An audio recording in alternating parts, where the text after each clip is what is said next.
네, 우리 오늘 다니엘서 1장 통해서 하나님의 말씀 함께 듣도록 하겠습니다. 우리가 다니엘서를 계속해서 나누고 있는데요. 1장을 오늘로 한 네 번째 같이 나누는 것 같아요. 오늘 마지막으로 1장을 살펴보려고 하는데요. 지난 시간까지 해가지고 우리가 이 1장에 걸친 이 바벨론서의 배경과 그리고 이 다니엘서의 배경과 이 의미에 대해서 우리가 대략적으로 계속해서 같이 살펴봤습니다. 지난주에도 또 지속적으로 말씀드렸다시피 이 다니엘서는 이 바벨론 제국 아래서 살아가는 그 이스라엘 사람들의 이야기를 우리 가운데 얘기하고 있죠. 그랬을 때 이 바벨론 제국이 이스라엘 소년들, 이 사람들을 지금 어떻게 대하냐니까 이 목적이 있다고 했죠. 이 바벨론 사람으로 바꾸고 싶어 했다고 했습니다. 그래서 어떻게 했어요? 이렇게 포로로 데려왔지만은 이 포로로 막 학대하고 이렇게 뭔가 함부로 대하는 것이 아니라 이 바벨론 제국의 최고의 지식과 최고의 학문을 정통으로 가르치고, 그뿐만이 아니죠. 이 바벨론 왕, 이제 뒤에 가면 이 왕의 이름도 나오는데 많이 아시는 이제 느부갓네살 왕의 이 왕이 먹는 음식과 이 왕이 먹는 포도주를 이 소년들에게 나누어져서 아주 풍족하게 먹고 살 수 있도록 이렇게 지원을 해주었습니다. 또 뿐만 아니죠. 오늘 본문에도 나와 있다시피 이렇게 하는 목적이 있다고 했어요. 이 왕궁에 설만한 사람으로, 그래서 이 바벨론 제국을 통치하는 고위 관료로 삼기 위해서 이런 기회를 베풀고 이런 특혜와 혜택을 제공을 했다는 거예요. 그랬을 때 이렇게 하면서 이들의 아주 이 본심이 나오는데, 그 본심을 볼 수 있는 일이 뭐였어요? 이 이스라엘 소년들의 이름을 바꾸고자 한 거였죠. 원래 이스라엘 사람으로 이렇게 있었는데 바벨론식으로 이름을 바꾸면서 완전히 이제 너희가 바벨론 사람으로 자신을 여겨라, 바벨론 사람으로 앞으로 살아가라는 이런 이제 암묵적인 메시지를 주는 거죠. 근데 그뿐만 아니라 그 이름을 바꾸는 의미는 단순히 이제 국적을 바꾸라는 의미만 있는 게 아니라고 했어요. 왜 그러냐니까 그 당시 이 사람들의 이름에는 다 신의 이름이 있었다는 거예요. 그러니까 이들에게 이 바벨론으로 국적을 바꾸라 이 요구만 한 것이 아니라 더욱더 이 중심에서 하는 이 목적이 뭐냐니까 너희가 믿는 신을 이제 바꾸라는 거야. 이전에 하나님을 예배했다라면은 이제는 바벨론 신을 예배하고 바벨론 신의 은혜 아래서 살아가라라는 요구를 이 바벨론 제국은 이스라엘 사람들에게 하고 있는 것이죠. 그랬을 때 우리가 이제 지난주에도 살펴봤듯이 이 본문에는 자세히 나오진 않지만은 충분히 우리가 짐작할 수 있는 게 있다고 했어요. 뭐냐니까 대부분의 사람들은 이 바벨론 제국의 요구에 순응했다는 거예요. 그게 그럴 수밖에 없는 또 그 상황이 있다는 거죠. 왜냐니까 전쟁에서 완전히 졌어요. 그리고 그렇다니까 무슨 의미예요? 이 하나님이 바벨론의 신에게 졌다는 의미인 거예요. 그 당시 사람들에게는.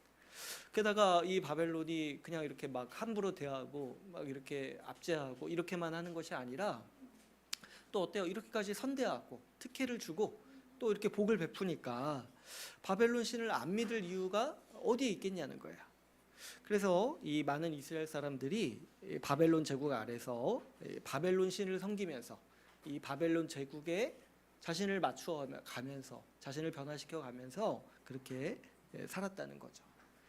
그런데 그 중에 이 다니엘서는 이 네 명의 소년들의 이야기를 기록을 하고 있는 거예요. 이 다니엘, 그리고 하나냐, 미사엘, 아사랴, 이 네 명의 소년들. 왜 이 네 명의 소년들의 이야기를 기록하냐니까 이 네 명이 그 바벨론 제국의 요구와 이런 흐름에 끝까지 저항한 사람이었기 때문이라는 거죠. 이 사람들은 어떻게 살았다고 했습니까? 우리 지난주에 같이 살펴봤듯이 이 다니엘을 비롯한 이 네 명의 소년들은 8절에 보시면 뜻을 정했다고 했어요. 뜻을 정했다. 어떤 뜻을 정했어요? 이 왕이 주는 음식을 거부하기로 이 뜻을 정했다는 거예요. 이게 무슨 의미라고 했습니까? 이 왕이 주는 음식을 거부했다라는 거는 단순히 그 음식을 먹지 않겠다라는 의미가 아니라는 거예요. 뭐냐니까 이 다니엘과 이 소년들은 이 왕이 주는 음식을 먹으면서 그 음식으로 말미암아 배부르고, 그래서 이 마음으로는 왕으로 말미암아서 내가 먹고 사는구나, 왕으로 말미암아서 내가 이런 복을 누리는구나 하는 생각을 갖게 될 것에 대해서 어떻게 생각했다는 거예요. 이게 자기를 더럽힌다고 생각을 했다는 거예요. 그래가지고 이 왕이 주는 음식을 거부하면서 이들이 결단한 건 뭐예요? 이 바벨론 제국 아래에서라도 우리는 하나님으로 말미암아서 먹고 살겠다, 하나님으로 말미암아서 복을 누리고 하나님을 의지해서 이 바벨론 제국 아래에서라도 살아가겠다라고 뜻을 정했다는 거예요. 그래서 이 네 명의 소년들은 이 바벨론이 주는 혜택, 그 왕이 주는 호의를 거절하면서까지 어떻게 살기로 결정했습니까? 하나님을 의지하고 하나님께만 복을 의뢰하고 하나님께만 운명을 맡기는 그런 삶을 살기로 이 결단을 했다는 거예요. 그랬을 때 우리가 이 본문을 살펴보면서 한 가지 우리가 주의해야 될 점이 뭐라고 했습니까? 우리가 이 세상, 우리에게 적대적이기도 하고 때로는 냉소적이기도 하고 때로는 또 하나님을 인정하지 않는 이 세상을 대하는 태도가 크게 이 두 가지 방식으로 나뉜다는 거예요. 먼저는 어떤 삶이니까 우리 대다수가 그렇게 살았던 것처럼 상황과 환경에 맞추어서 우리의 모든 것을 바꾸는 삶의 태도가 있다는 거예요. 신념도 바꾸고 생각도 바꾸고 무엇보다도 뭡니까? 이 믿는 신을 바꾼다는 거예요. 대다수가 사실은 이렇게 산다고 했어요.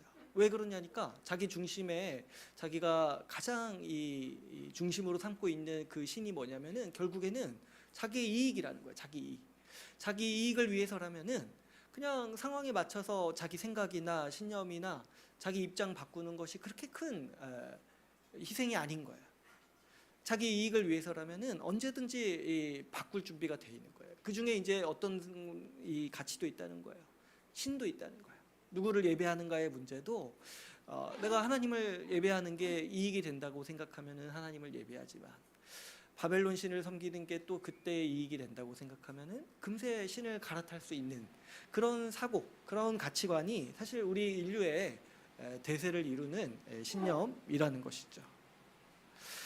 그렇기 때문에 이런 상황, 이런 시대를 우리가 끊임없이 살고 있고 이런 성향이 우리 가운데서도 자리 잡고 있다는 것을 우리는 알 필요가 있는 거예요.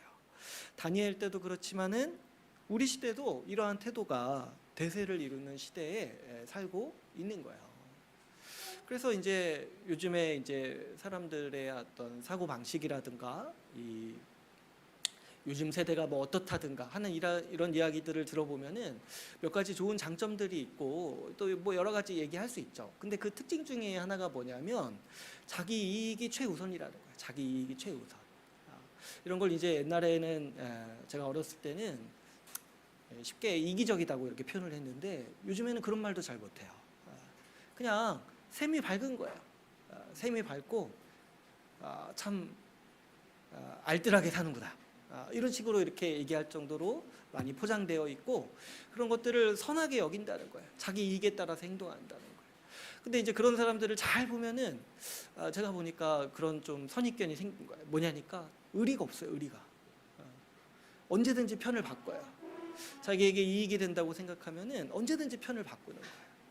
그래서 이제 우리 옛날에는 의리 이런 게 아주 좋은 가치였는데 요즘에는 그런 게 약간 찾아보기가 좀 힘들다는 거예요. 제가 예전에 어떤 목사님이 믿음을 이렇게 표현하는 걸 들어본 적이 있어요. 믿음은 뭐냐니까 의리라는 거예요. 의리. 하나님과의 의리를 지키는 게 이제 이 믿음이라는 거예요. 근데 이제 좀 설득력이 있죠. 왜 그러니까 요즘 시대에 우리가 믿음을 생각할 때 의리 없이 생각하는 경우가 많아요. 의리 없이. 신의가 없고. 근데 그게 왜 그러냐니까 우리가 이런 삶의 방식에 자꾸 익숙해져 있다는 거예요. 이익을 쫓아서 따라가는 방식. 그래서 이익을 위해서라면은 모든 걸 바꿔도 누가 아무런 문제 없다라도 얘기하는 그런 이제 삶의 방식에 지금도 이 대세를 이루고 있는 그런 시대에 우리가 있다는 거죠. 그러나 이 오늘 본문에 나타나 있는 이 하나님의 백성의 삶의 방식은 그와는 다른 방식이었어요. 뭐냐니까 뜻을 정하여서 살아간다는 거예요. 그래서 상황과 환경에 자신을 맞추는 것이 아니라 이 상황과 환경을 분별하는 거예요. 그래서 어떤 것은 뭐 적응하고 어떤 것은 취하지만은 어떤 것에 대해서는 분명히 거부할 수 있고 거절할 수 있는 거예요. 근데 왜 그러냐니까 기준이 있는 거죠. 우리가 하나님을 섬기고 하나님을 예배하는 일에 방해가 된다라면 취하지 않겠다. 그것을 거절하겠다. 그리고 그에 따른 불편과 또 그에 따른 수고와 그에 따른 고통도 기꺼이 감내하겠다. 불이익을 기꺼이 감내하겠다라는 이 자세, 이 태도가 있다라는 거야. 이게 뭐냐니까 이 뜻을 정하여서 살아가는 삶의 방식이고 태도라는 거죠. 왜 그러냐니까 하나님만을 의지하고 하나님만이 나에게 복 주신다는 것을 믿고 그 뜻을 정했기 때문에 이렇게 세상에 맞춰서 환경에 맞춰서 그때그때 변화해 가는 것을 거부하는 삶이 우리 하나님의 백성 가운데는 분명히 있다라는 것이죠.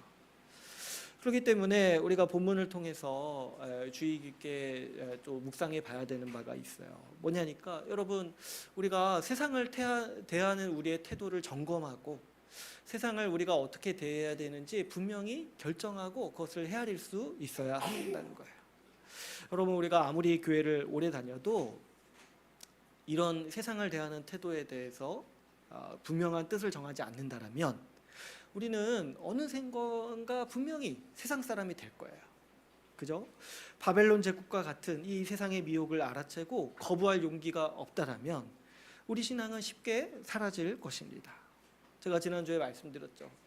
이 대다수의 사람들이, 수많은 사람들이 바벨론 제국에 끌려갔지만 대다수의 사람들이 그들의 이름이 남지 않았다고 했어요. 우리 신앙도 마찬가지예요. 우리 신앙도 하나님을 인정하지 않는 이 세상에서 지금 살아가면서 우리가 이 세상에 대한 태도를 정말 뜻을 정해놓고 살아가지 않는다라면 우리의 신앙도 우리가 지금 기억하지 못하고 알지 못하는 이 당시 사람들의 이름처럼 나중에는 흔적도 없이 사라질 것에 대해서 우리가 분명히 명심하고 또 이 본문을 보면서 새길 수 있어야 하는 것이죠. 그렇다면은 여러분, 이 참으로 놀랍지 않습니까? 아무리 생각해봐도 어떻게 이 지금 소년이라고 하잖아요. 이 소년들이 어떻게 이 뜻을 정하여서 살아가기로 했을까? 그것도 아주 어렸을 때부터 이 하나님을 향해서 이 뜻을 정하여서 살아가기로 그 마음을 먹었을까? 그 배경과 그 마음에 대해서, 그 자세에 대해서 오늘 좀 더 자세히 살펴보기를 원합니다.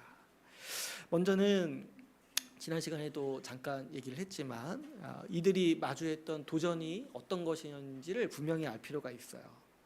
우리가 이제 그냥 본문 보면은 그냥 먹을 것 좀, 고기 좀 거절한 거 아닌가, 이런 생각을 좀 할 수가 있어요. 그랬을 때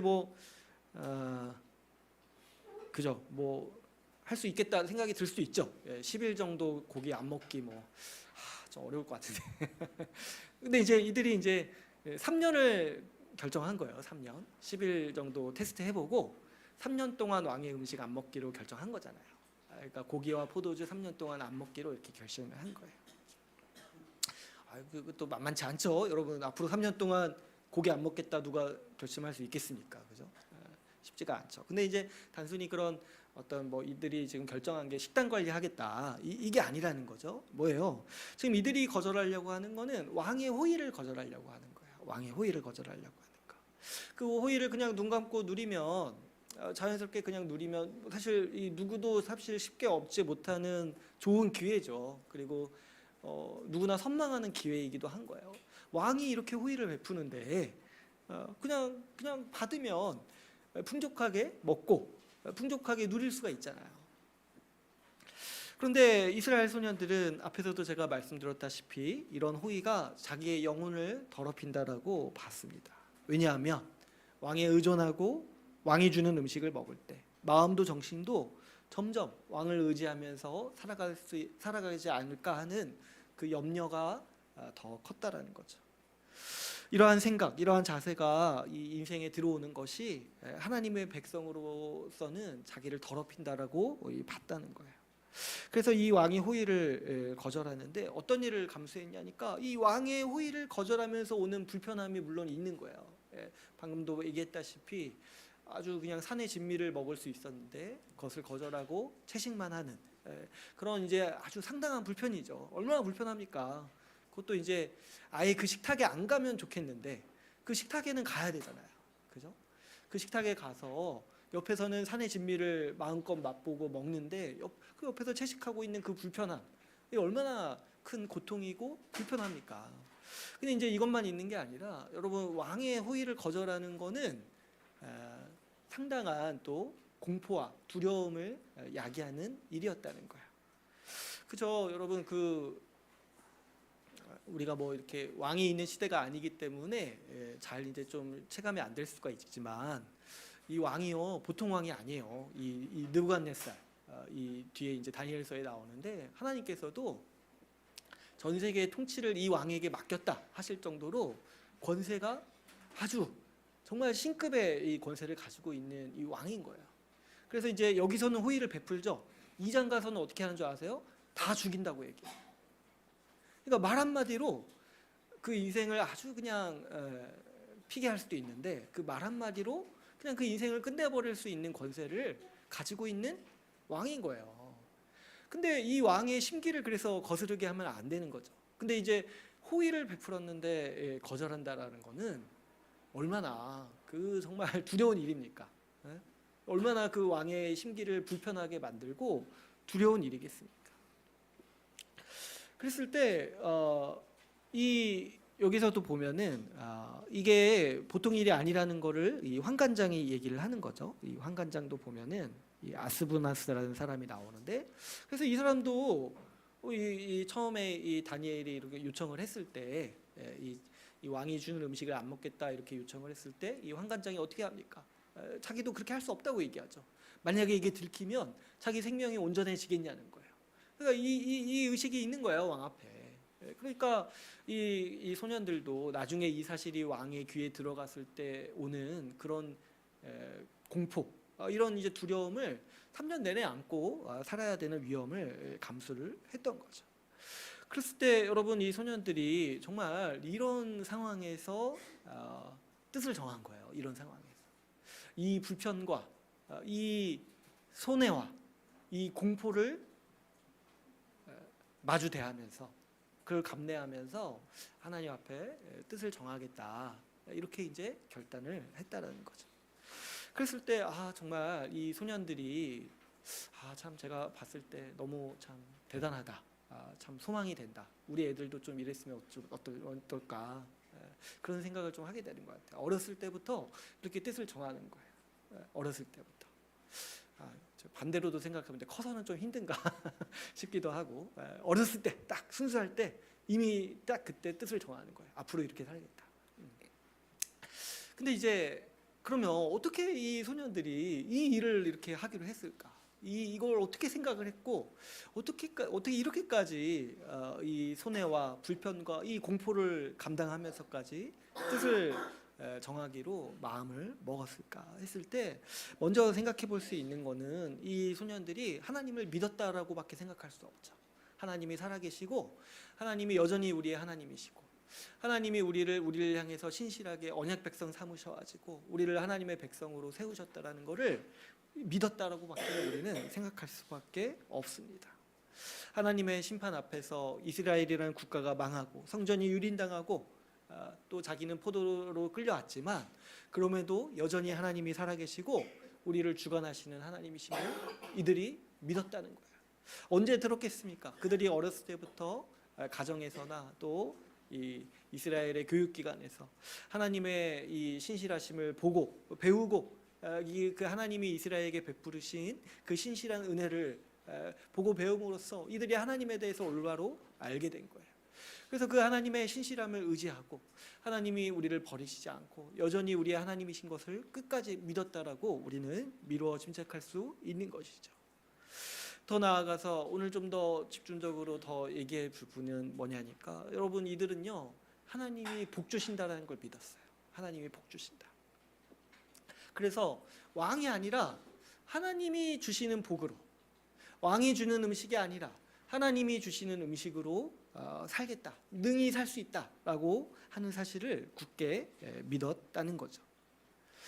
그랬기 때문에 오늘 본문에서도 보면은 하나님께서 이들에게 복 주셨다라고 얘기하는 부분들이 많이 나와요. 그래서 이제 몇 가지를 우리가 좀 살펴보면은, 먼저는 이제 하나님은 이들에게 이스라엘 소년들을 위해서 이들이 자기를 지킬 수 있도록 길을 열어 주셨어요. 길을 열어 주셨어요. 그래서 이제 9절에 보시면은 이 환관장한테 요구를 했을 때 9절에 보면 어떻게 얘기를 하고 있습니까? 하나님이 다니엘로 하여금 환관장에게 은혜와 긍휼을 얻게 하셨다. 이렇게 말씀하고 있어요. 그러니까 하나님께서 이 다니엘이 뜻을 정했을 때 그 하나님께서 그것을 기뻐하셔서 어떻게 하셨다는 거예요. 그렇게 살 수 있도록 길을 열어 주셨다는 거예요. 그렇죠. 여러분 아까도 제가 말씀드렸지만 그 왕의 호의를 거절하고 왕이 주는 음식을 먹지 않고 채식만 하려고 하는 거는 원래 안 되는 일인 거예요. 그렇게 할 수 없는 일인 거예요. 그래서 그 환관장이 얘기를 하잖아요. 어떻게 그 왕의 명령을 내가 거절하냐. 그거 만약에 내가 계속 이렇게 했다가 들키면 내가 어떻게 살 수 있겠냐. 이렇게 이제 얘기를 하잖아요. 그러니까 원래는 안 되는 일이고 당연히 이 얘기 듣자마자 환관장이 이 소년들을 불러서 아주 그냥 다시 혼낼 일이죠. 근데 이제 하나님이 은혜를 얻게 하셔가지고 이 환관장의 마음이 움직이게 하신 거예요. 그래서 어떻게 했습니까? 다니엘이 이제 지혜롭게 간청을 하는 거죠. 그러면은 열흘 동안만 한번 테스트를 해보자. 열흘 동안 테스트 해보고 문제가 없다라면은 앞으로 지속하게 해달라. 이렇게 이제 간청을 했던 거예요. 사실 이것도 환관장 입장에서는 뭐하러 이런 위험을 감내합니까? 그죠? 열흘도 사실은 이렇게 하기가 쉽지 않겠죠. 그러나 하나님께서 은혜를 주신 거예요. 이들의 뜻을 귀히 여기셔가지고 하나님께서 이 환관장의 마음을 움직이셔서 이 소년들이 자신이 정한 뜻대로 살아갈 수 있도록 이렇게 길을 열어 주셨다는 거죠. 그래서 여러분 우리도 좀 이런 부분을 많이 생각을 해야 돼요. 우리가 도저히 어찌할 수 없는 상황이 자꾸 있다고 생각을 하고 그런 환경이 있다고 생각을 하잖아요. 그래서 내가 어쩔 수 없어. 내가 어쩔 수 없이 이런 거 타협해야 돼. 내가 어쩔 수 없이 이런 거 양보해야 돼. 이런 생각을 할 수 있지만은 우리가 분명히 생각해야 되는 건 우리가 하나님께 뜻을 정했을 때 하나님은 우리에게 길을 만들어 주신다는 거예요. 피할 길을 열어 주신다라는 거를 우리는 항상 생각을 해야 됩니다. 또 그뿐만이 아니죠. 이 15절에 보면은 이 열흘 후에 이렇게 시험을 해보니까 그들의 얼굴이 더욱 아름답고 살이 윤택하고 왕의 음식을 먹는 소년들보다 더 좋아 보였다. 이렇게 얘기를 하고 있습니다. 그러니까 이거 뭐 제가 지난 시간에도 말씀드렸지만 이거 채식이 몸에 좋다라고 이렇게 하는 게 아니라고 했죠. 그죠? 이 소년들한테는 정말 고기가 필요합니다. 그죠? 그래서 뭐든지 먹여야 돼. 그래야지 얼굴이 좋아지는 거지. 채식만 해서 그럴 수가 없는 거예요. 이렇게 이제 하는 게 뭐냐니까 하나님이 이들을 먹이셨다는 거야. 하나님이 이들을 먹이셨다. 하나님이 이들을 복되게 하시고 그래서 그들의 건강을 지켜주시고 그들의 삶을 지켜주셨다. 그들을 먹이시고 돌보셨다라는 거를 지금 이렇게 이제 표현하고 있는 거라는 거예요. 그래서 여러분 우리가 하나님께 의지하여서 살아갈 때 하나님은 반드시 우리를 돌보아 주십니다. 더 건강하게도 해주시고 더 복되게 해주실 거예요. 이걸 우리가 믿고 신뢰해야 되는 것이죠. 그뿐만이 아니죠. 오늘 본문에서 아주 강조하고 있는 하나님이 주시는 복이 있어요. 그게 뭐냐면 이 17절 그래서 20절까지 말씀이에요. 여기서 17절을 보면은 우리 17절 한번 같이 한번 읽어볼까요? 17절 같이 한번 읽어보겠습니다. 시작. 하나님이 이 네 소년에게 학문을 주시고 모든 서적을 깨닫게 하시고 지혜를 주셨으니 다니엘은 또 모든 환상과 꿈을 깨달아 알더라. 그죠? 어떤 복을 주셨다고 돼 있습니까? 모든 지식과 지혜를 하나님께서 이 네 소년들에게 주셨다는 거예요. 그래서 어느 정도로 주셨냐니까 이 왕실의 학교에서 배운 모든 사람들보다 가장 뛰어나게 이 네 명에게 하나님께서 지혜와 지식을 주셨다라고 오늘 본문 말씀에서 우리에게 가르치고 있습니다. 그러니까 이렇게 하나님께서 복을 베푸셨다는 거예요. 이 뜻을 정하여 살아가는 하나님의 백성들에게 하나님께서 가만히 내버려 두지 않으시고 분명하게 복을 베푸셨다는 거예요. 특별히 오늘 본문 말씀에서 하나님이 베푸신 복 중에 이 지혜와 지식에 대해서 우리가 좀 더 중심으로 좀 살펴보기를 원하는데요. 여러분 이 말씀이요 오늘날 우리가 깊이 새겨야 되는 말씀입니다. 왜냐하면은 우리가 이 누구에게 지식과 지혜가 있는지 우리가 자주 망각하기 때문이죠. 여러분, 우리가 어떤 생각을 평소에 이제 가지고 살아가냐니까, 우리는 보통 세상에 이런 전문가들이나 영향력 있는 사람들에게 지혜와 지식이 있다라고 생각합니다. 그래서 어떻게 해요? 살다가 보통 문제가 생기면 어떤 전문가들의 의견을 청중하려고 하고 이를 통해 문제를 해결하려고 하죠.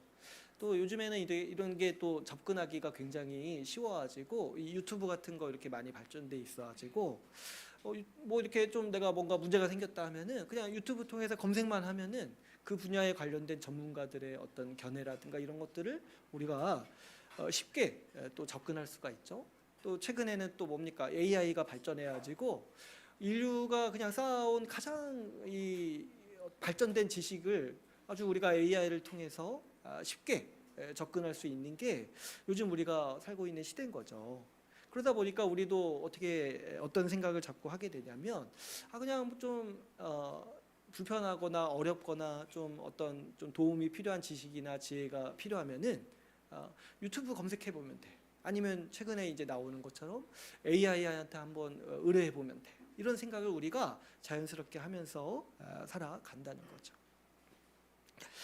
그랬을 때 이런 사고방식 아래서 우리 가운데 어떤 이제 좀 가치관, 어떤 이제 의식이 생겨나냐니까, 우리가 일상을 살아갈 때 우리가 살면서 필요한 지혜와 지식은 이 세상에 더 잘 알고 이 세상에서 얻을 수 있다라고 자꾸 우리가 그렇게 생각을 하게 된다는 거예요. 근데 이제 이게 세상 사람들한테는 그렇게 문제가 되지 않는데 우리 교인들한테, 우리 하나님의 백성에게는 문제가 됩니다. 왜 그러냐니까, 그러면서 우리가 은연중에 자꾸 어떻게 생각하냐면 하나님의 말씀은 필요해요. 근데 언제 필요하냐면 우리가 교회 생활할 때 필요해요. 우리가 그냥 구원받을 때 필요해요. 그런데 우리가 일상을 살아가고 세상에서 좀 잘 살아가려고 할 때 필요한 거는 하나님의 말씀보다는 저 그냥 전문가들의 의견, 저 AI의 기술, 이런 것들이 더 필요하다라는 의식이 우리 가운데 이렇게 생겨나는 거예요. 그러면서 자연스럽게 우리 삶이 이렇게 나뉘게 되는 거예요. 세상에서는 세상에 맞춰 살아가고, 그래서 세상이 주는 지식과 세상의 지혜로 살아야지만 이 세상을 잘 적응할 수 있다 여기게 되고, 하나님의 말씀 중요한데 그거는 교회에선 중요한 거예요. 이렇게 두 가지, 이렇게 우리 삶이 이렇게 파편화돼서 나뉘게 되는 이 주요한 원인 중에 하나가 뭐냐면, 우리가 자꾸 지혜와 지식이 하나님의 말씀에 있다라고 생각하지 않고 자꾸 이런 어떤 세상의 학문이라든가 세상의 발전된 기술이라든가 이런 이 세상의 전문가들에게 있다라고 생각을 자꾸 이렇게 하게 된다는 것이죠. 이게 이제 우리가 또 마주하고 있는 도전인 거예요. 여러분, 우리가 정말 모르는 것이 있고 또 어떤 삶의 방향을 구하고 또 지혜를 구할 때 누구에게 먼저 가는가 한번 생각해 보세요. 누구에게 먼저 가는가? 하나님의 말씀을 숙고하는가? 하나님께 기도하고 하나님의 뜻을 의뢰하는가? 아니면 재빨리 검색하는가? 그랬을 때 우리 대다수의 삶의 태도가 사실은 후자인 경우가 많은 거죠. 교회를 아무리 오래 다녀도 그러면서 자꾸 우리 생각에 역시 저 전문가에게 지혜가 있구나. 역시 저 사람에게 지식이 있구나. 이런 생각을 우리가 자꾸 하게 된다는 거예요. 여러분, 우리는요 이러한 은밀한 요구에 저항해야 됩니다. 그럴 때 우리가 가장 큰 믿음과 확신을 가져야 될 게 뭐냐면, 오직 하나님으로부터 참된 지식과 지혜가 온다라고 우리는 확신하고 이 사실 하나를 의지해야 돼요. 하나님께 최고의 지혜와 최고의 지식을 얻을 수 있다는 거예요. 그렇죠, 여러분. 하나님이 이 세상을 만드셨잖아요. 그리고 하나님이 이 세상을 다스리시잖아요. 그러니까 오직 하나님께만이 이 세상에서 잘 살 수 있는 지혜가 있고 이 세상에 필요한 지식들이 하나님께만 있다라는 것을 우리는 분명히 알 필요가 있는 것이죠. 그래서 성경도 이에 대해서 증언을 하죠. 이 잠언 1장 7절에서 어떻게 말씀을 합니까? 여호와를 경외하는 것이 지식의 근본이라는 거예요. 하나님을 경외하고 매 순간 하나님을 인정하는 것이, 그 분야에서 가장 탁월하게 살아갈 수 있는 방법이요 길이라는 것이죠.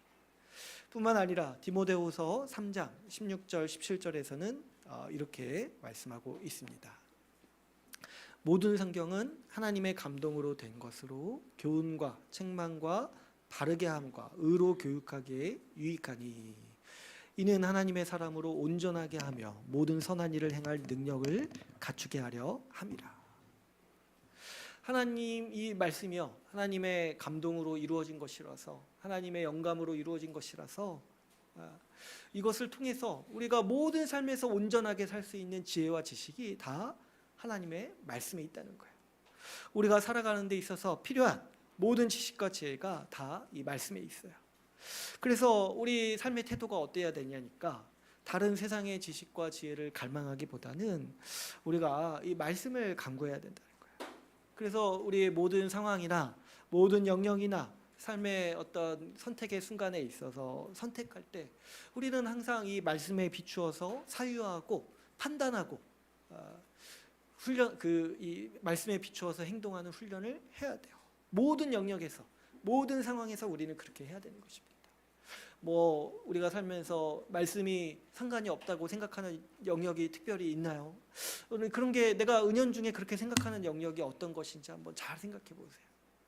뭐 돈 쓰는 일이라든가 뭐 세상에서 갈등이 있었을 때 그것을 해결하는 일이라든가 뭐 어떤 문제를 해결하는 일이라든가 아니면 뭐 노후를 준비하는 일이라든가 모든 영역에서 내가 은연중에 하나님 말씀이 여기에 대해서는 얘기하고 있지 않다라고 생각하는 영역이 있다라면은 그것이 큰 우리의 착각이고 우리가 벌써부터 우리가 어떻게 보면은 이 바벨론 제국과 같은 세상에서 이 끊임없는 속삭임에 계속해서 물들어져 있는 모습인 거예요.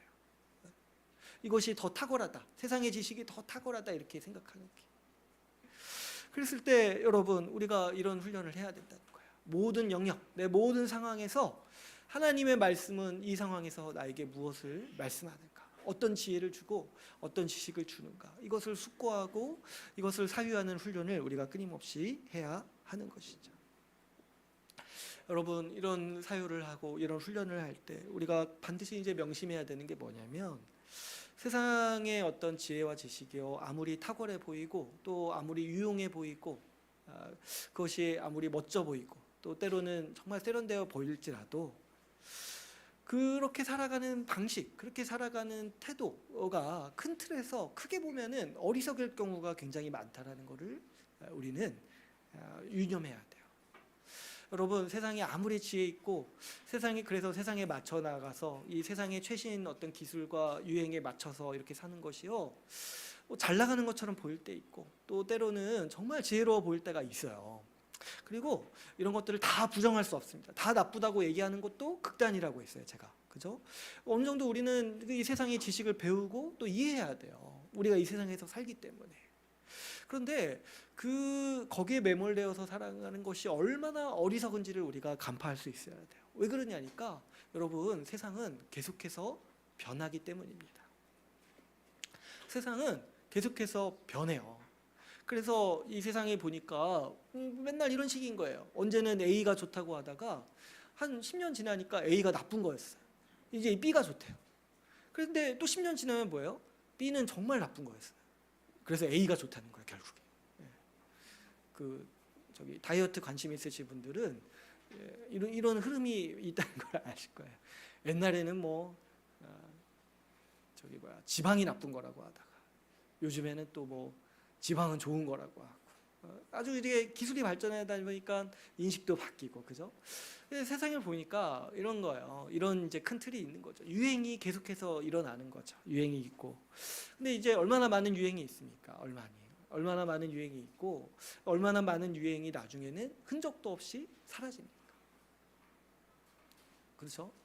그러니까 이 세상을 의지하고 이 세상의 최신 기술과 최신 지식을 맞추어서 내 인생을 거기에 던지는 것이요 사실은 어리석은 일이라는 거예요. 그 유행이 사라질 때 그 자신도 사라질 거라는 거죠. 또 여러분 이 영향력 있는 사람이라든가 또 전문가라든가 또 사람은요 어떻게 그렇게 또 자주 변하는지 몰라요. 한때 선망받고 정말 영향력 있는 사람이 나중에 시간이 지나니까 굉장히 이상한 사람이 있고 정말 사기꾼과 같은 사람이었다라는 게 밝혀지는 일들이 얼마나 우리 지금 살아가는 삶에 빈번합니까? 예? 제가 정말 요즘 최근에 참 그런 거 많이 느끼지만 평소에도 많이 느끼지만 제가 지금 한 5년 전만 해도 그 요리와 관련해서 이 백 선생님 많이 존경했는데 또 요즘에 보니까 또 그러지 못할 분위기가 또 있더라고요. 또 그분에 관하여 또 많은 것들이 밝혀지고 그러니까 참 제가 그분 덕분에 참 맛있게 먹고 살았다 생각했는데 참 믿을 사람 없구나 그런 생각도 좀 하게 되고. 그러니까 어떤 한 전문가가 하는 말을 그렇게 신봉하고 따라가는 게 얼마나 사실 위험한 일이냐는 거예요. 나중에 5년 뒤에 요즘은 5년도 아닙니다. 1, 2년 뒤에 어떻게 될지를 모르는 거예요. 1, 2년 뒤에. 세상의 유행과 한때 그 찬란했던 지식과 지혜에 맞춰 사는 사람들은요. 그 세상이 저물 때에 같이 저물 것입니다. 본문에 나오는 이 이스라엘 4명의 소년들도 이 뜻을 정한 게 얼마나 지혜롭냐니까. 여러분 이 바벨론의 지식과 학문을 이렇게 열심히 배웠다 했잖아요. 근데 이 바벨론의 지식과 학문이 뭐냐면은 점성술이에요. 그래서 이게 뒤에 보면은 박수와 술객들보다 10배나 낫다고 하잖아요. 그러니까 이 사람들이 뭐에 전문가였냐면은 점치는 거에 전문가였대요. 점치는 거예요. 그러니까 이제 이게 바벨론 학문의 특징인 거예요. 근데 이제 그게 이제 어때요? 그 당시에는 최고의 학문, 최선의 지식으로 여겨졌다는 거예요. 근데 이제 여기에 자기의 전부를 걸었다고 한번 생각해 보세요. 이 점성술에. 예? 어떻습니까? 이게 얼마나 가겠냐는 거예요. 이 점성술을 치는 지식이. 예. 그러니까 이 다니엘과 이 4명의 소년들이 만약에 여기에 자기의 전부의 인생을 걸었다라면 정말 오래 못 살았겠죠. 오래 살아남기 힘들었겠죠. 그래서 여러분 이걸 반드시 생각해야 돼요. 세상의 유행과 이 한때 이런 지식 이런 것들은요 잠깐이에요. 잠깐. 금세 변하고 어떻게 될지를 몰라요. 어떻게 될지를 몰라요. 한때 정말 대세를 장악했던 어떤 지식도 1, 2년 뒤에 휴지 조각으로 변해가는 게 요즘 우리가 사는 시대입니다. 그런데 우리가 자꾸 뭐 하나 이렇게 딱 일어났을 때 거기에 눈길이 가고 거기에 내 인생을 투자해야겠다 이렇게 이제 생각하게 되는 것이요 얼마나 어리석을 수 있다는 거예요. 그렇기 때문에 여러분 우리는 신자로서 살아갈 때 이런 것들을 간파할 수 있어야 돼요. 여러분 이 세상의 대세와 유행에 대해서 그래서 여러분 적당히 거리를 두세요. 적당히 거리를 두고 우리는 좀 천천히 가고 좀 느리게 가도 우리는 제대로 가야 되는 거예요. 제대로 하나님의 지혜와 지식에 의존해서 그런 것들을 이용하고 초월할 수 있어야 되지. 어떤 이 세상의 유행이나 지식에 정말 그것에 이렇게 매몰되어 가지고 그때 맞춰서 살아가다가는 우리 자신이 나중에 흔적도 없이 사라질 것이라는 거예요. 게다가 여러분 이거를 또 명심해야 돼요. 세상에 가장 큰 세상과 이렇게 밀접하고 아주 세상에 동화되었고 세상에 자기를 맞춰 살아갈 때 가장 큰 어리석음이 뭐냐면은 이렇게 살아갈 때 세상이 저지르는 악에 무분별하게 동참할 수 있게 된다는 거예요. 여러분 한번 생각해 보시면 이거 약간 복잡할 수는 있지만은 제가 간단히 한번 말씀드려볼게요. 세상에 맞춰 살아가는 삶은요 옳고 그름을 판단하는 기준도 그 상황에 맞춰서 살아갈 수밖에 없게 돼요. 언제나 자기 이익만 된다라면은 이 옳고 그름의 기준도 바꿀 수 있는 거 아니에요, 그죠? 내가 그때 그 기준에 맞춰서 바꿨는데 그 양심을 못 바꾸겠냐는 거예요. 선악에 대한 감각도 못 바꾸겠냐는 거예요. 오히려 사람은 이런 것들을 아주 쉽게 바꿉니다. 자기가 소속된 사회, 자기가 소속된 단체에 자기 자신을 맞추는 거. 그래서 아예 그 가치관, 선악을 분별하는 가치관까지 아주 쉽게 맞춰서 살아갑니다. 그래서 자기가 의지하고 자기가 몸담고 있는 그 단체, 그 세상에 대한 그 세상이 저지르는 악을 분별하지 못하고 동참하기가 쉽다는 거예요. 여러분 한번 이 4명의 소년들의 입장에서 한번 생각을 해보세요. 바벨론에서 배우고 바벨론 왕이 주는 음식을 먹는 이 소년들이요. 바벨론이 하는 일을 비판할 수 있을까요? 이들이요. 이 다니엘과 이 4명의 소년들이 1차 포로이기 때 사람이라고 했잖아요. 근데 이제 우리가 아시다시피 바벨론이 앞으로 더 많은 포로들을 데려올 거예요. 3차에 가서는 거의 모든 이스라엘 백성들을 다 포로로 삼을 거예요. 그랬을 때 이 이스라엘 여기에 이 사람들 학문을 배우고 왕의 음식을 먹는 이 사람들이 그 바벨론이 하는 그 폭압적인 일들을 나쁘다고 얘기할 수 있겠냐는 거예요. 오히려 더 찬성하고 그것이 잘된 일이라고 오히려 더 선전하는 사람이 되지 않겠습니까? 이들이 예루살렘 성전을 유린하고 나중에 가서는 궁극적으로 파괴할 텐데 거기에 대해서 바벨론 제국이 정말 악하다고 이 사람들이 지금 얘기할 수 있겠냐는 거예요. 이 왕의 음식을 먹는 사람들이. 아니요, 아예 돌아서 가지고 그것이 더 선한 일이라고 포장하고 선전하는 사람이 되기에 더 쉽죠. 그러니까 우리가 어디 한 군데에 이렇게 몸담고 어디 한 군데에 이렇게 어떤 그 지혜와 지식에 매몰될 때 우리는요 모두 바꾸게 되냐면 이 선악을 분별하는 가치관도 바꾸게 되는 거예요. 이런 일들이요 사실은 세상에 굉장히 많고 교회도 사실은 교회 역사를 돌아보면은 교회도 큰 과오를 이런 면에서 저지른 적이 있어요. 세상과 거리를 두지 못해가지고 뭐 이렇게 제가 좀 극단적인 예일 수 있지만 독일에서 나치가 정권을 잡았을 때 독일의 많은 교회들이 나치의 정책에 찬성했어요. 그래서 나중에 유대인들 잡아서 수백만 명을 학살하고 죽일 때 교회도 같이 동참했다는 거 아닙니까? 근데 그러면서 그것이 하나님이 하시는 일이라고 생각을 했다는 거예요. 우리나라도 마찬가지죠. 우리나라도 일제치하에서 일제가 우리 정신을 압살하려고 신사참배 요구했을 때 교회가 거기에 저항을 안 했어요. 저항 못한 교회들이 많죠. 그래서 신사참배하면서도 이것이 교회를 지키는 일이다. 이것이 하나님을 예배하는 일이다라고 이렇게 포장하고 이렇게 이제 해가지고 살았다는 거예요. 근데 이제 이걸 가지고 누가 그러면 지혜롭게 살았습니다. 이렇게 얘기합니까? 대세를 따르고 유행을 따르고 그 당시 시대마다의 최고의 힘을 따랐죠. 그래서 그 당시에는 뭐 좀 유지할 수 있고 지킬 수 있었어요. 그런데 지금에 와서 누가 그런 사람들을 향해서 시대에 잘 적응하고 대세를 따른 참 지혜로운 사람들이구나 이렇게 누가 얘기를 하냐는 거예요. 누가 그렇게 지금 말할 수 있겠냐는 거예요. 그렇기 때문에 여러분 이 지혜와 지식은요 이 세상에 있는 것이 아니라 근본적으로 우리 하나님께 있다라고 생각해야 돼요. 하나님께 뜻을 정하며 살 때 우리는 이 시대를 분별할 수 있는 참된 지혜와 지식을 얻을 수 있겠습니까? 있습니다. 세상과 거리를 두고 하나님의 말씀에 비추어서 이 세상을 보고 분별하고 판단하고 그리고 이 하나님의 말씀의 기준에서 살아갈 때 우리에게 비로소 이 세상을 분별할 수 있는 지혜와 지식이 있다라는 것이죠. 그렇기 때문에 하나님께 뜻을 정하는 사람만이 참으로 지혜롭게 이 세상을 살아갈 수 있다라는 것을 우리가 어떤 상황에서든지 어떤 환경에서든지 우리가 확신하고 여기에 우리의 인생을 드려야 되는 거예요.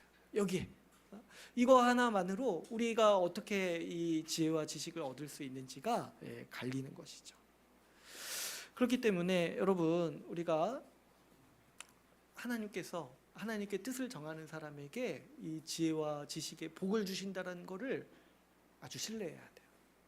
하나님만이 우리가 인생을 잘 살아갈 수 있는 지혜와 지식이 있다는 것을 우리가 신뢰하고 의지하고 그렇게 살아야 한다는 것이죠.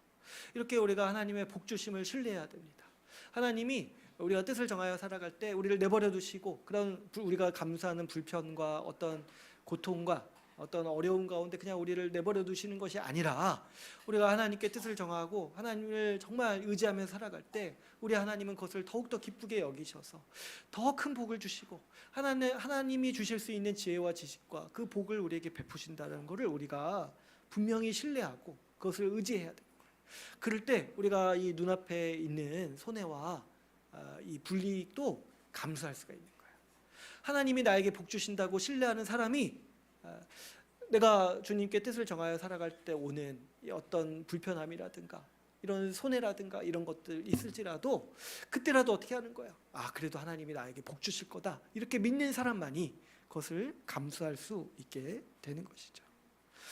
여러분 우리가 이 세상에서 하나님을 향하여서 뜻을 정하여 살아갈 때 우리는 언제고 이 불편함과 어려움과 손해를 겪을 수 있습니다. 그래서 지난주에 얘기했죠. 이 신앙이라는 거는 이걸 감수하는 거라고 했어요. 믿음이라는 것. 손해를 각오하는 일이고 불편함도 감수하는 일인 거예요. 오히려 이런 것들을 항상 생각해야 돼요. 항상 우리는 큰 불편을 감수할 수 있어요. 큰 손해를 당할 수 있어요. 뭐 때문에? 하나님을 의지하면서 살아갈 때. 우리 눈앞에서는 그런 게 보일 수가 있다는 거예요. 오히려 반대로 이런 거 없이 우리의 몸을 편하게 하는 데만 몰두하고 눈앞의 이익만 쫓아 살다 보면 우리는 나중에 완전히 다른 사람이 되어 있을 거예요. 나중에. 그런데 여러분, 우리 같이 근데 우리가 이런 것들에 민감하잖아요. 민감하죠. 뭐 하나 손해 보면은 정말 마음이 안 좋고, 뭐 하나 불편하면은 그게 정말 우리 삶에 있어서 큰 장애라고 우리를 생각을 하고, 그것이 우리한테는 굉장히 커요. 그죠? 저도 이렇게 어디 이렇게 있다 보면은 뭐 하나 내가 불이익 당한다 생각이 들면은 정말 마음에 견딜 수 없는 그런 분노라든가 불만이 막 일어날 때가 있어요. 근데 이제 왜 이런 게 어디서부터 오냐 생각을 해보니까 저도 우리 이 사회를 살면서 자연스럽게 이 체화된 마음인 것 같다는 거예요. 손해에 민감하고 불편함을 정말 악으로 생각하는 이 마음. 그런데 어떻게 우리 같은 이런 사람들이 어떻게 이런 불편도 감수하고 불이익도 감수할 수 있게 되는가 했을 때, 오늘 본문을 의지해서 우리가 그 지혜와 뜻을 얻을 때 먼저는 우리가 하나님의 은혜를 생각해야 된다고 했어요. 하나님의 은혜를 생각해야 돼요. 하나님이 우리를 향해서 신실하셨고 하나님이 우리를 택하여서 우리를 변하지 않는 마음으로 우리를 이끄시고 우리에게 복 주시고 인도하시는데 내가 어떻게 하나님에 대해서 신실하지 않을 수 있는가, 이런 걸 많이 생각해야 돼요. 근데 이제 오늘 더 제가 좀 말씀드리고 싶은 거는 이거를 생각해도 흔들린다는 거예요. 우리가 이걸 생각해도 하나님이 그동안 나에게 베푸신 은혜를 생각해도 때때마다 눈앞에 오는 이익과 불이익의 상황에서 또 그 불편을 감수해야 되는 상황에서 매 순간 우리는 흔들려요. 그럴 때 여러분, 오늘 본문 말씀을 반드시 잘 기억하세요. 오늘 본문 말씀처럼 뭐를 신뢰해야 되냐니까 하나님께서 우리에게 복 주시는 분이라는 걸 신뢰해야 돼. 하나님께서 우리에게 복 주시는 분이라는 거.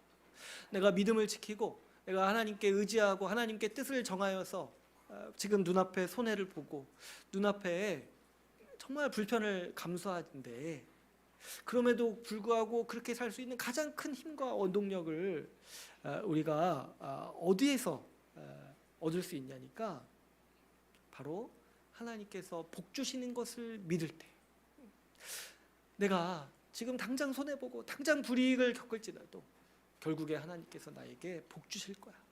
하나님이 날 돌보시고 하나님이 나에게 지혜와 지식을 주시고 하나님이 나에게 더 큰 복으로 주실 거라는 걸 신뢰할 때 우리는 이런 용기를 가질 수 있게 되는 것이고 뜻을 정하여서 능히 우리 같은 사람들도 살아갈 수 있게 된다는 거예요. 그래서 여러분, 이게 아주 믿음의 중요한 요소인 거예요. 하나님이 복 주시는 걸 신뢰해야 돼요. 하나님이 우리에게 상 주시는 걸 신뢰해야 돼요. 우리가 하나님께 뜻을 정하여 살아갈 때 우리가 손해보고 우리가 불편 감수하는 거 우리 하나님께서 다 아시고 더 크게 갚으신다는 걸 우리가 분명히 믿고 살아갈 때 우리는 눈앞에서 일어나는 불편과 손해 이런 것들을 작게 여기고 하나님을 향하여서 뜻을 정할 수 있게 되는 것이죠. 이것이 믿음의 아주 중요한 요소라고 우리 히브리서 말씀에서도 증거하고 있습니다. 우리 말씀 한 구절 한번 찾아볼까요? 히브리서 11장 6절 말씀.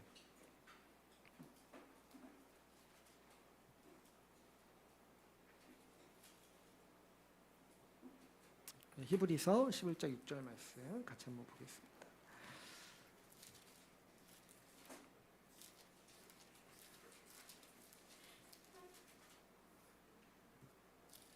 같이 한번 읽어보겠습니다. 시작.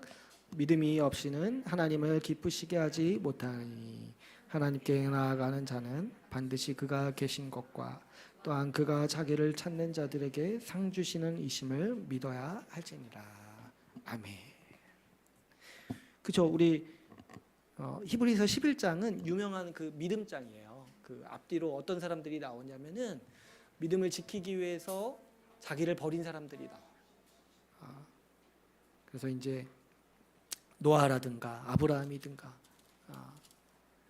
사라라든가 믿음을 따라 살면서 여러 가지 손해와 불이익과 심지어 이제 자기 생명까지도 던졌던 그런 사람들의 이야기가 나옵니다.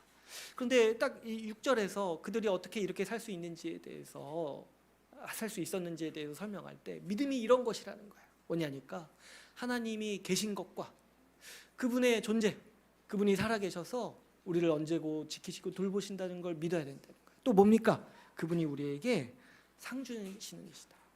우리에게 복 주시는 분이라는 것을 굳게 믿을 때 우리가 능히 그 손해와 불이익과 불편을 감수할 수 있는 사람이 된다는 것이죠.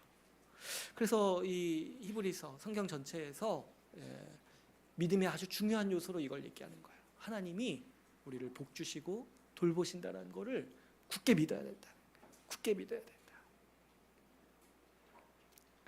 여러분, 우리가 세상에서 손해보고 불편할지라도 하나님께서 우리에게 반드시 복 주시고 돌보시라는 것을 우리가 그래서 믿고 살아가야 돼요. 지혜와 지식을 복으로 주실 거예요. 세상이 얻을 수 없는 하늘의 지혜와 지식을 주셨을 거예요. 우리가 극심한 시험을 피할 수 있는 길도 주님은 주실 것입니다. 무엇보다 어떠한 상황에서도 하나님께서 우리를 돌보시고 우리를 지키실 거예요. 어떤 상황에서도 하나님이 우리를 돌보시고 지키신다는 걸 믿고 여러분 우리가 이 하나님을 의지하면서 살아가는 방법을 그렇게 사는 법을 우리가 배워야 하는 것입니다. 여러분 우리 좀 하나님께 등을 맡기고 살아야 돼요. 하나님께 등을 맡기고 내가 막 먼저 내 인생 염려되고 내 삶이 걱정되어지고 내가 이것저것 하고 내가 이것저것 세상에서 뭐 배워와서 이렇게 뭔가 시도해보고 이렇게 하기 이전에 그냥 위험 속에서 살아가는 거예요. 위험 속에서 하나님께 등을 맡기고 살아가는 그런 인생의 방식을 우리는 배워야 돼요.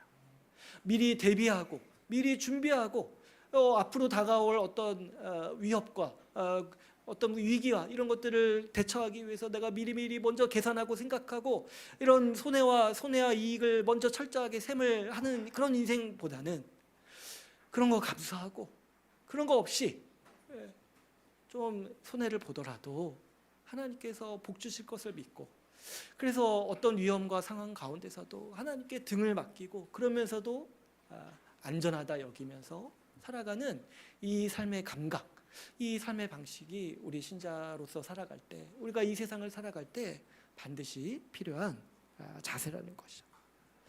여러분 하나님이 없는 사람들은요 그때그때 상황에 맞게 적응해야 되만 지속적이고 안정적으로 살 수 있다라고 생각을 해요. 우리가 그때그때 상황에 맞게 적응하고 우리 자신을 세상에 맞춰야지 우리가 이 세상에서 살아남을 것이라고 그렇게 생각을 한다는 것이죠.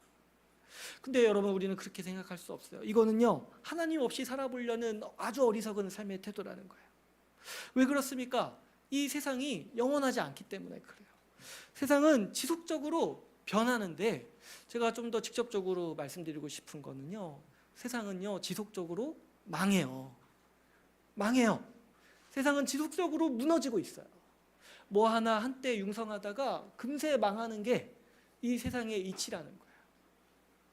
지금은 얼마나 더 이런 것들을 격세지감합니까?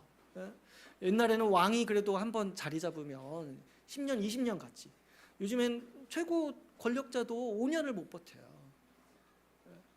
아무리 저희 어떤 강대국의 이 지도자가 권세가 있다고 해서 힘을 발휘한다고 해도 제가 보니까 오래 못 가요.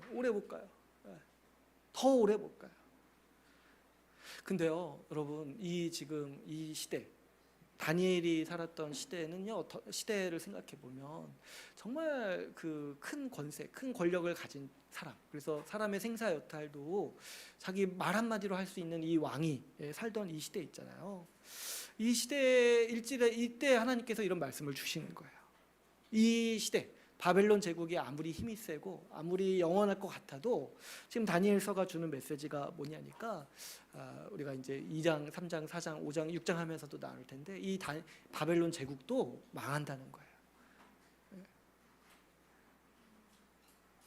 그러니까 지금 이 바벨론 제국에 충성하고 바벨론 제국에 맞춰 사는 삶이 얼마나 어리석은 삶이냐는 거야. 곧 망할 나라에게 왜 투자하냐는 거야. 바벨론 제국의 시대가 도래했다고 해서 바벨론에게 충성했던 사람들의 이름이 지금 어디에 있습니까, 여러분? 바벨론으로 말미암아 좀 안정되게 살아보고 그렇게 살고자 발버둥쳤던 그 수많은 지혜롭고 그 수많은 샘이 밝은 그 사람들의 이름은 지금 흔적도 없이 사라졌습니다. 그러나 하나님의 백성은 어떻습니까? 바벨론 제국 아래에서도 하나님을 향하여 뜻을 정한 사람들은 지금도 살아있습니다. 지금도 다니엘과 하나냐와 미사엘과 아사랴, 이 사람들의 이름은 남아있고 이들은 하나님의 백성으로서 영생을 누리고 있는 것이죠. 그러므로 반드시 생각하세요. 세상에 맞춰서 이리저리 자신을 바꾸고 세상에 맞춰서 이 지식도 바꾸고 지혜도 바꾸고 신도 바꾸고 이리저리 세상에 정말 최신 유행과 지식과 기술을 쫓아서 살아가는 사람이 지속적으로 안정되게 삶을 누리는 게 아니에요.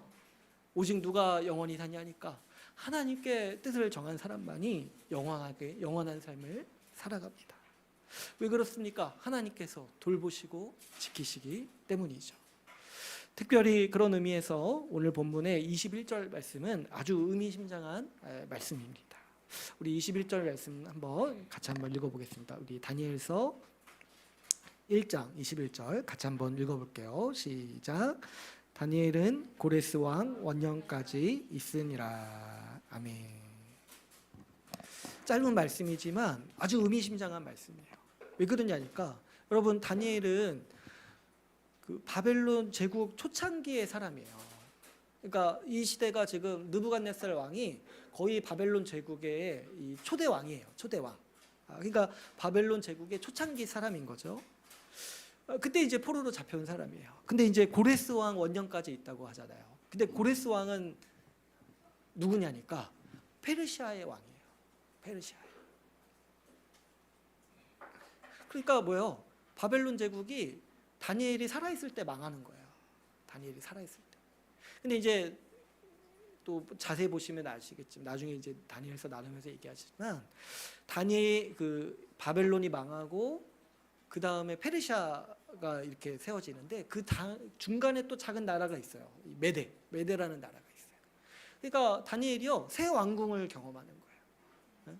바벨론 제국의 이 흥망성쇠를 보고 그 다음에 메데라는 나라도 경험하고 그 다음에 이 페르시아의 이 제국의 부흥기까지 있었던 거예요. 그러니까 한 사람이 이 새 제국의 흥망성쇠를 경험하는 거예요.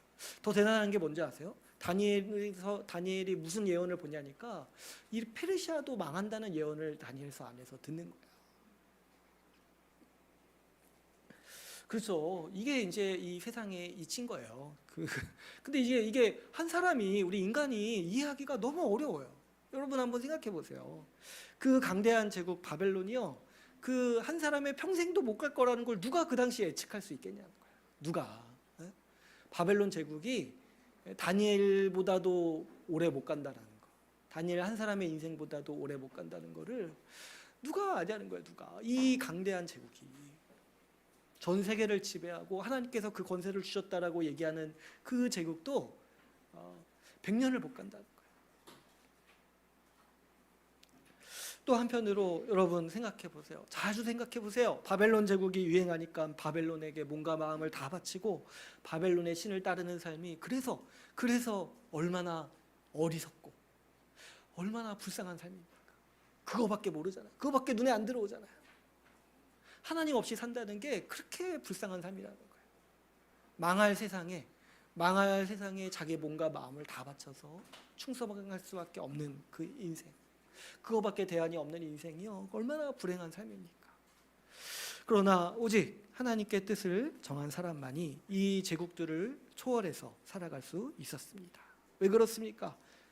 이 이스라엘의 소년들이 다른 제국이 아니라 영원한 하나님만을 바라고 그분을 의지하면서 살아갔기 때문이죠.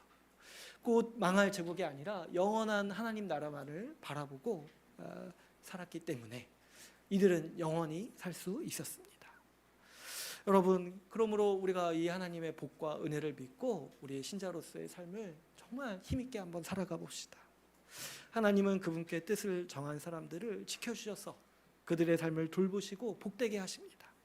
이 복의 근원이신 하나님을 믿고 신뢰하여서 우리도 하나님께 뜻을 정하여서 살아가는 우리 사람들이 되기를 바랍니다.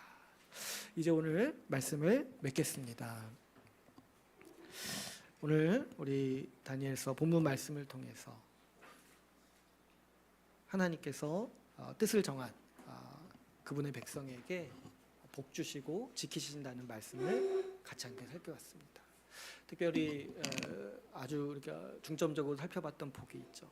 지혜와 지식을 더하십니다. 그뿐만 아니라 모든 상황에서 돌보시고 그분께서 지키십니다.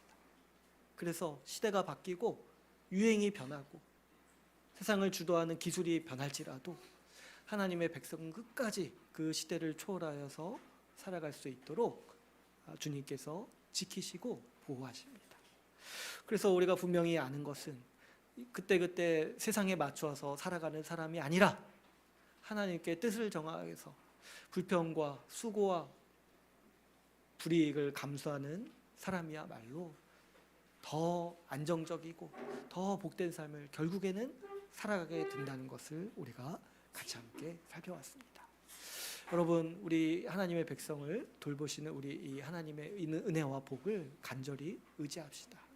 그래서 정말 우리가 이 세상을 살아갈 때 우리에게도 끊임없이 세상에 맞추라고, 세상의 유행에 따르라고, 세상의 지혜와 지식이 탁월하다고 속삭이는 그런 이 세상을 살아갈 때 우리가 하나님께 뜻을 정하여서 어떤 손해와 어떤 불이익과 어떤 불편이 있을지라도 하나님께 충성되게 살아가는 우리 주의 나라 모든 하나님의 백성들이 다 되기를 간절히 소망합시다.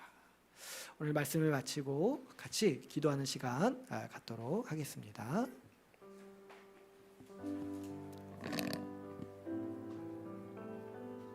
우리 이 시간 들은 말씀 붙잡고 같이 기도하기를 원합니다. 특별히 우리 들은 말씀처럼 우리 하나님이 주시는 복과 하나님이 주시는 지혜와 하나님이 주시는 지식을 의지합시다. 우리가 살아가면서 마주대하는 걱정이라든가 염려라든가 또 어려움이라든가 또 어떤 불안이라든가 이런 것들이 있다라면은 우리가 다른 어떤 것들을 의지하고 다른 곳에 눈길 주는 것이 아니라 오직 하나님께만 의뢰합시다. 하나님, 이 문제를 해결해 주십시오. 하나님, 이 상황에서 어떻게 지혜롭게 살아가야 할지 주께서 지도해 주시고 인도해 주십시오. 하나님께만 지혜가 있고 하나님께만 지식이 있고 하나님으로부터만 오직 모든 복이 온다라는 것을 우리가 이 시간 높여드리고 그 하나님을 의지하여서 우리의 모든 삶에서 하나님만 의지하여서 살아가는 복된 삶이 되게 해달라고 우리 다 같이 주님의 이름 부르면서 같이 함께 기도하겠습니다.